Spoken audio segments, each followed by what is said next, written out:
వాస్తవం కాదు. నిద్రలో వచ్చిన కలలు మెలకువతో మాయమవుతాయి. కలల్ని తలుచుకొని ఆనందించాలే కానీ వాటితో ప్రయాణం చేయకూడదు. అలా చేస్తే జీవితమే కలైపోతుంది. అందుకే చెప్తున్నాను, ఇందరిని పెళ్లి చేసుకో.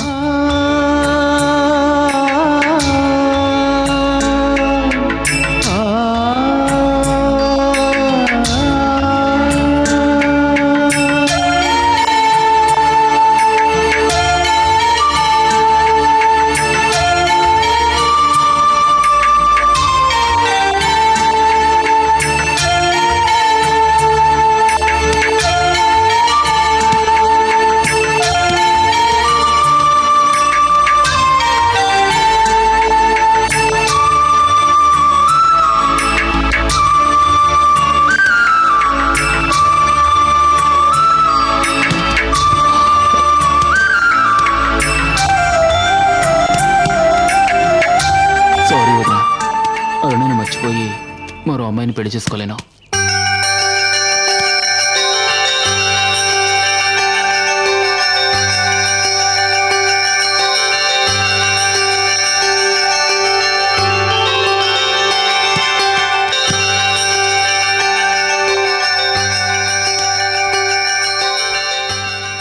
ఏంటి ఒంటరిగా కూర్చున్నా? మనసు బాగుండక. నువ్వెందుకు వచ్చావు? మనసు బాగుంది కనుక. సూర్య, అరుణ జ్ఞాపకాలు ఇంకా నేను వెంటాడుతున్నాయి కదా? వెంటాడడం కాదు, నా వెంటే ఉన్నాయి. నిజంగా ప్రేమించిన వాళ్ళు ప్రేయసిని తొందరగా మర్చిపోరు. ఏకాంతంలోనూ ప్రేయసి తనతో ఉందనే అనుకుంటారు. అరుణను మర్చిపోవాలంటోంది వదిన, కానీ అరుణను మర్చిపోవడం నా వల్ల కావడం లేదు. జ్యోతి నిజమే చెప్పింది, నువ్వు అరుణని మర్చిపోవాలి. ఏమిటిందో నువ్వు అలాగే అంటున్నావు? ఎవరైనా అలాగే అంటారు. సరే గాని నిన్నో ప్రశ్న వేస్తాను, సమాధానం చెప్తావా? ఓకే. ఆకాశం, సముద్రం, భూమి, వీటిల్లో నీకు ఏదంటే ఇష్టం? ఆకాశం. ఊహల్లో విహరించేవాళ్ళు, వాస్తవానికి దూరంగా ఉండేవాళ్ళు ఆకాశాన్నే ఇష్టపడతారు. ఆకాశం కనిపిస్తున్నట్టే ఉంటుంది గాని అందనంత ఎత్తులో ఉంటుంది. వాళ్ళ ఆలోచనలు అలాగే ఉంటాయి. సరే, అరుణకి ఏమిష్టం? సముద్రం. మేమిద్దరం సముద్రం ఒడ్డున ఎన్నిసార్లు కలుసుకున్నావో తెలుసా? నీకు ఆకాశం ఇష్టం, అరుణకి సముద్రం ఇష్టం. సూర్య, సముద్రం ఒడ్డున కూర్చుంటే నీకెలా కనిపిస్తుంది? సముద్రం ఆకాశం కలుసుకున్నట్టు కనిపిస్తుంది కదా? అవును. కానీ అవి కలవు, ఎప్పటికీ కలవు.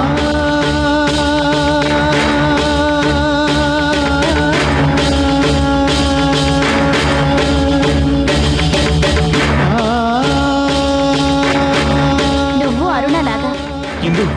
అవును, చనిపోయిన అరుణ నీ జ్ఞాపకాల్లో జీవిస్తున్నా ఆమె నిన్ను ఎప్పటికీ కలవదు. అందుకే ఆమెను మర్చిపోవాలి. అది నా వల్ల కాదు. అరుణను మర్చిపోలేని నీకు ముందే చెప్పానుగా.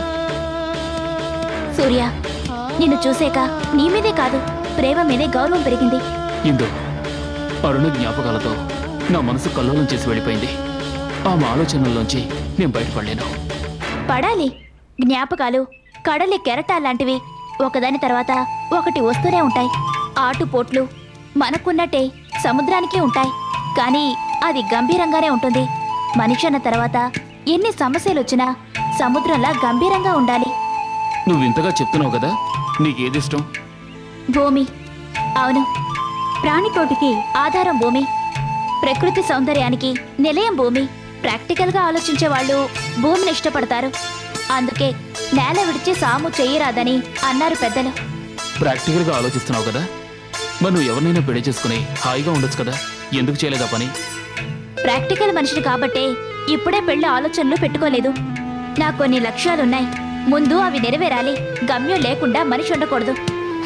ఇలా చెప్పడం బాగానే ఉంటుంది, కానీ కొన్ని సమస్యలకు పరిష్కారాలుండవు. పరిష్కారం ఉండని సమస్య ఉండదు. ఏది ఎప్పుడు జరుగుతుందో అప్పుడే జరుగుతుంది, కానీ అది ఎప్పుడు జరుగుతుందో ఎవరికీ తెలీదు. అంతవరకు ఆగాలి.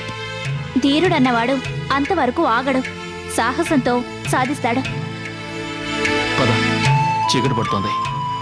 ఇప్పుడు చీకటి పడినా రేపు సూర్యుడొచ్చి వెలుతురు తెస్తాడు. అమావాస్య నాడు చీకటుందని బాధపడ్డం కన్నా విధియ నాడు నెలవంకొస్తుందని ఆనందపడ్డం ఎన్నో విధాల మంచిది. అది ప్రాక్టికల్ థింకింగే కాదు, పాజిటివ్ థింకింగ్ కూడా. సరే, వెళ్దాం పద.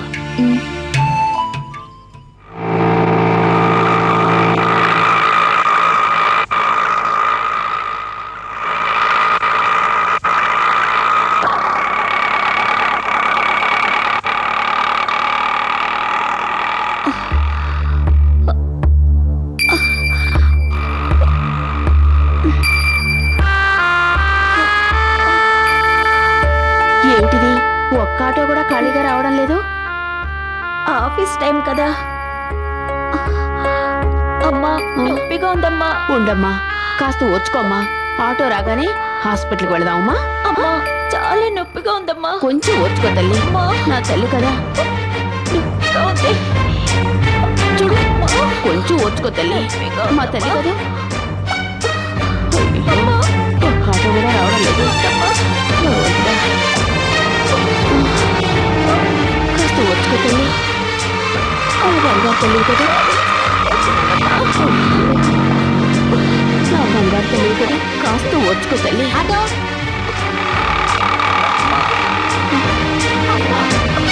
ఓర్చుకోమ్మా, నా తల్లి కదా. కాసేపు ఓర్చుకో.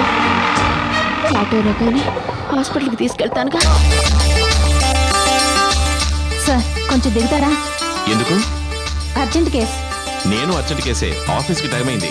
బాబు నువ్వు పోనీ. సార్ అర్జెంట్ కేసు అంటున్నాను కదా, వినిపించుకోకుండా ఆఫీస్ అంటారేమిటి? నేను అర్జెంట్ అంటున్నాను కదా, మీరు వినిపించుకోరే. ఎంత అర్జెంట్ అయితే మాత్రం పురిటి నొప్పులతో ఓ ఆడది రోడ్డు మీద బాధపడుతుంటే చూస్తూ వెళ్తారా? మీకు పురుకు నొప్పులా? నాకు కాదు.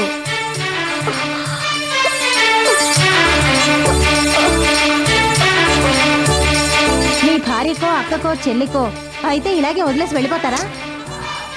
హలో, కాస్త ఆలోచించి మాట్లాడండి. మీరు అర్జెంట్ అన్నారే కానీ పురుకు నొప్పులతో బాధపడుతోందన్నారా?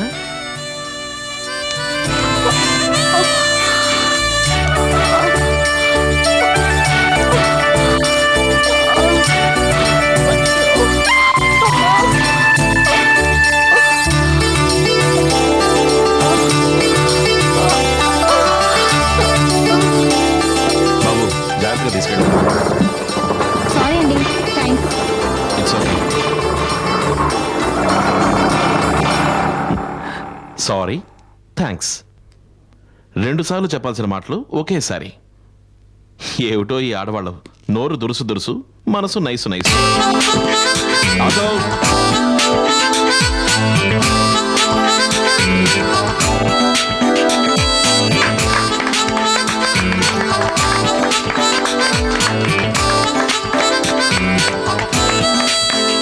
Thank you,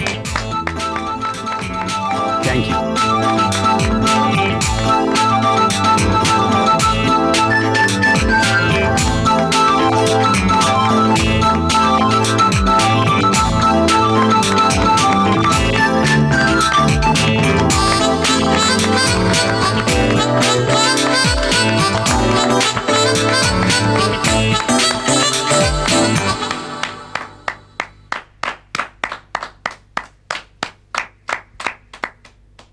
my dear colleagues, ఈరోజు నాకు చాలా బాధగా ఉంది. ఉద్యోగం నుంచి రిటైర్ అవుతున్నందుకు కాదు, మీ అందరినీ విడిచి వెళ్తున్నందుకు. ఇన్ని సంవత్సరాలు నేను ఏ టెన్షన్ లేకుండా పనిచేశాను. అది మీరు నాకు అన్ని విధాలా కోఆపరేట్ చేయడం వల్లే.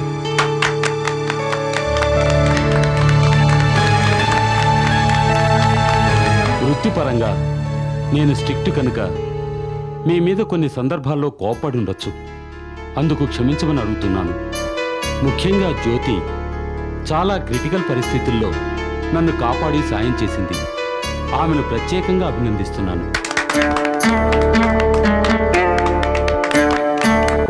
జ్యోతి, సెండ్ ఆఫ్ స్పీచ్ ప్లీజ్.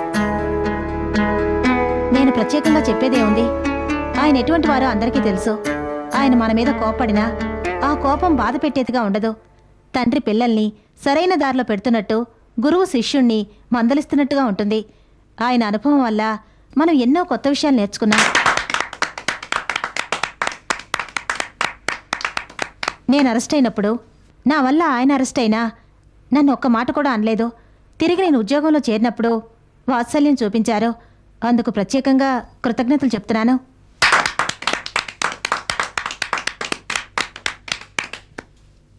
ఏమిటి, ఇంకా మేనేజర్ గారు రాలేదు?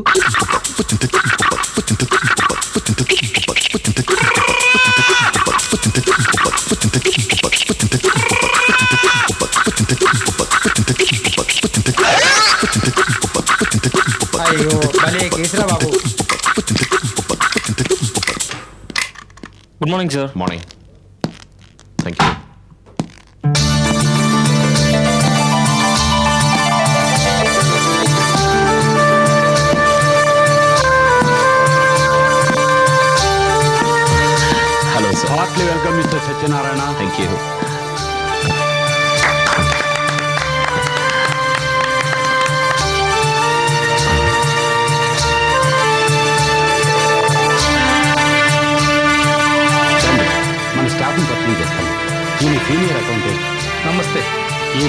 Accounts assistant. కంగ్రాచులేషన్స్. ఈమె సీనియర్ క్లర్క్. ఈమె creative manager Jyoti. Very brilliant, చాలా మంచి అమ్మాయి. నమస్తే. నాలుగు మించి దురుసుగా మాటలొస్తాయని అనుకున్నాను. నాలుగు ఖర్చుకోవడం కూడా వచ్చా? ఏంటి మీ ఇద్దరికి ఇదివరకే పరిచయం ఉందా? రైలు పరిచయం కాదు, ఆటో పరిచయం. కమాన్ రండి.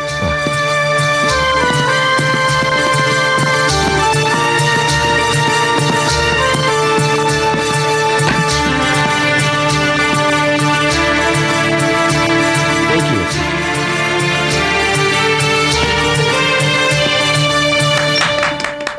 Thank you. ఫ్రెండ్స్, నా గురించి నేను చెప్పుకోవడం బాగుండదు. ఇంతకాలం మీరు ఈ పెద్దాయన మీద చూపించిన అభిమానం, ఇచ్చిన కోఆపరేషన్ నాకు అందిస్తారని ఆశిస్తున్నాను. నేను మేనేజర్గా కాకుండా మీలో ఒకరిగా ఉండాలని అనుకుంటున్నాను. కాకపోతే వర్క్ విషయంలో ఐఎమ్ సిన్సియర్ అండ్ స్ట్రిక్ట్, అది గుర్తుంచుకోండి.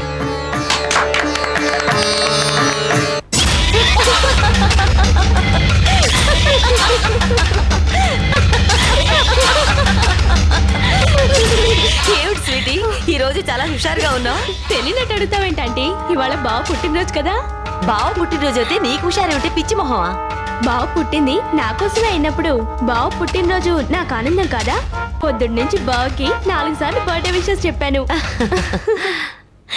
సాయంత్రం నా ఫ్రెండ్స్ అందరికి గ్రాండ్ గలా పార్టీ ఇస్తున్నాను. It's colourful, youthful, cheerful.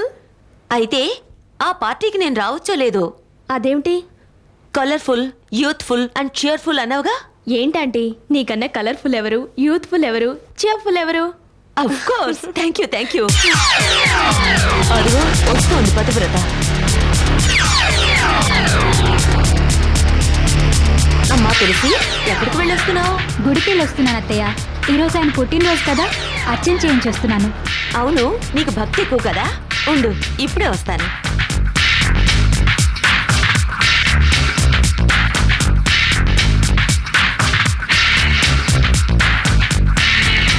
ఏమిటా చూపు? నువ్వు చూసావుగా, అందుకే నేను చూశాను. నీ చూపుకి మండి మాడి మసైపోతాననుకున్నావా? అలాంటి బుద్ధి నాకు లేదు. నీకుంటే సరి చేసుకో. ఇదిగో, నా బావను వదలకపోయావంటే గోప గుయ్యం అనిపిస్తాను.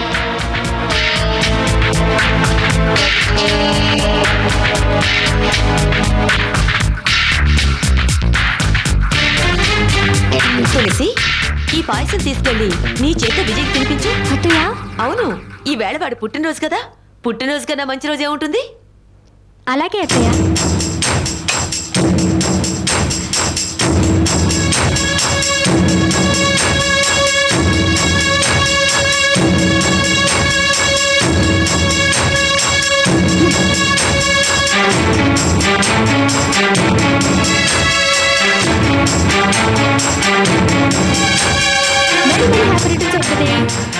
ఎన్నిసార్లు చెప్తావు స్వీటీ?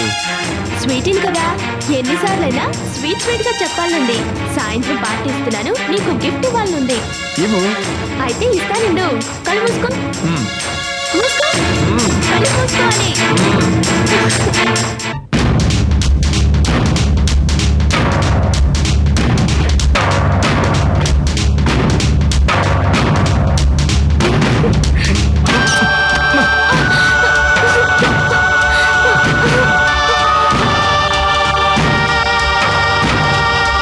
ఏం జరిగిందండి? ఏం లేదు, రా కూర్చో. పాయసం తాగండి.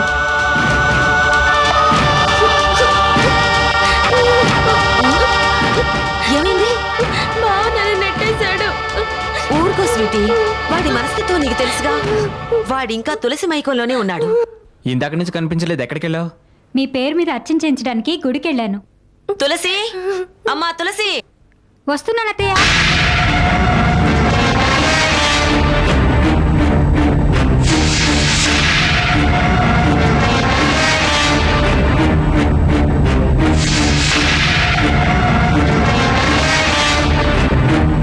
ఏంటత్తయ్య?